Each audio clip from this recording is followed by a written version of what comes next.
So first of all, I actually want to start with saying that we could not do what I'm about to present without the amazing team at FishBase.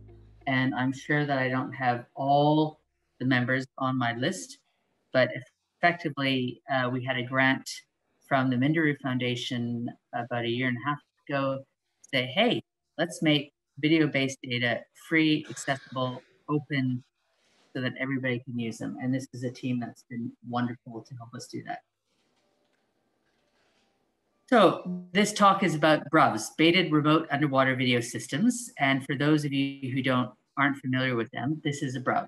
So it's effectively a base bar with 2 cameras, a bait arm, a bait canister aligned to the surface. And what we do with those baited cameras is that we identify, count, and measure all the animals that come within that field of view. The great thing about these baited remote underwater video systems is that they're easy to deploy. Naima, who's here pictured, is about 5'3", and she's having no problems at all tossing this rig off the back of the boat. We deploy them in a long line system, and basically they give us all the information we need about who's where, how many, and how big. And we also have one that sits on the seabed. So this is just an example of how we can count fish on the seabed. So why would we bother to throw BRUVS in the ocean? What are we actually doing with them? So a key question that we can help answer is, what's the status of animals? How many are there? How abundant? And how big? How is this changing through time? And where do we sit globally? So the upper right is a map of all the places that we've been dropping cameras in the ocean. And the bar chart is a slightly ugly plot that shows how you can look at variation in biomass of fish across all the places we've worked. And you can pick out your sites, whether it's the British Indian Ocean Territory, Biot, or the Australian tropics. But the challenge is to say who's where, when, how many, and because we need to not, Daniel appropriately is famous for talking about shifting baselines. And we don't know what the baseline is for most of these species, but we can benchmark them now and ask the question, where are we going? The other thing that we can do is ask the question, how does this status relate to fisheries? So this is a lovely picture of a bunch of bluefin tuna and a shortfin mako. So we actually can collect fisheries independent data using these BRUVS. And my point about talking about BRUVS is that these are now sitting in FishBase. And we can ask questions like, hey, where are the places that we need to pay attention to? Where are the nurseries? Where are the aggregations? Where are the last refuges of these animals? We can also ask about marine parks. So this is a plot from Western Australia. These are our marine parks. Notice that the green areas are the only areas that are actually fully protected marine parks. The circles are all the places we've worked, but we can start answering questions about, hey, are these marine parks working or not? If you partially protect areas, are they working or not? So why FishBase is the most amazing place for us to host our data set of BRUVS, and I'll talk shortly about what that actually looks like. The most important thing that we can do as scientists is to share our data. So FishBase has a long history of ensuring that data are open access, available to everybody, to ensure that we move forward collectively as a scientific community. And that's basically the principles of FAIR, findable, accessible, and interoperable, which I actually don't understand what that means, and reusable. It means that if we host our BRUVS data at FishBase, means there's equitable access. It means that you have accurate data. It means that the data are up to date. And my favorite thing is zombie data. So zombie data are when your data are so out of date and they just keep harassing you. And I'll give you one quick example. Short fin makos 10 years ago were considered near threatened. Now they're endangered. And a lot of existing databases still think that they're near threatened and not endangered. So the amazing thing about FishBase is that we can ensure that all of our data are up to date. And it's global, and you have spatial and temporal resolution on what's going on.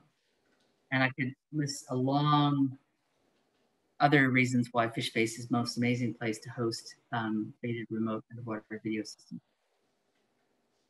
So what do we have so far? So we were funded by the Minderoo Foundation to share and update all of our data at FishBase and to create a portal where anybody can go and access these data. The goal, which I'll come to in a wee bit, was basically to make this stuff accessible. But what did the data look like? So the pelagic data were 30,000 measures of length, which had previously not been public. There were 137,000 individuals that were identified from 214 taxa and 68 families in the open ocean environment. And let's just remember that most of what we know about pelagic species comes from dead fish from fisheries. We had done this work, so there were nearly 7,000 deployments on 67 surveys that are now updated in FishBase across 38 locations in 17 countries. So we're really working hard to have global domination by BRUVS with all of that data housed in the BRUVS tool at FishBase. And I would just like to note the short fin mako on the left who's saying, poo-poo, you know, of course I need to be in your database. So what has the team at FishBase done on this project?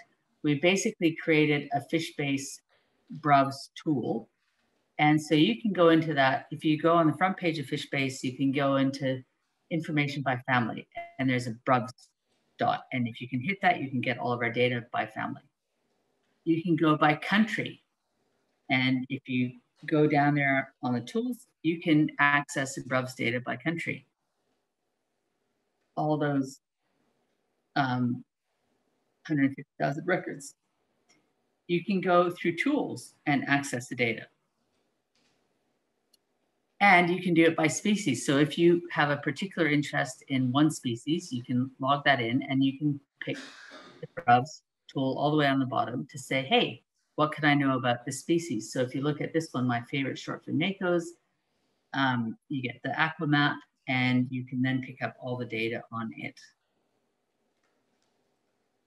So by way of example, when you go into the tool, if you search by family, this is all the carcharinids, the whaler sharks, and this tells you where all the data are that we've uploaded. Then you can get all the surveys that we've done, and if you pick that lovely red button up in the upper right, you can download all the data. And what that looks like is you would get a sample ID with all this information about where the sample was taken, including locations, date, time in, time out, lat and longs, the depth. And then when you go into that, you can get all the information about how many animals there were, what their size was, calculated biomass based on FishBase length-weight relationships, and so on. So what this, oops, I'll stop there for a minute. So what this really creates is a very rich database that's absolutely open access, fair principles, where people can ask whatever question they want based on species, families, geography, you know, and so on, to download all these data. So why does that matter? It's very easy for ecologists to just focus on species richness, abundance, and biomass. But we could think about patterns in functional ecology, moving beyond diversity, abundance, and size. So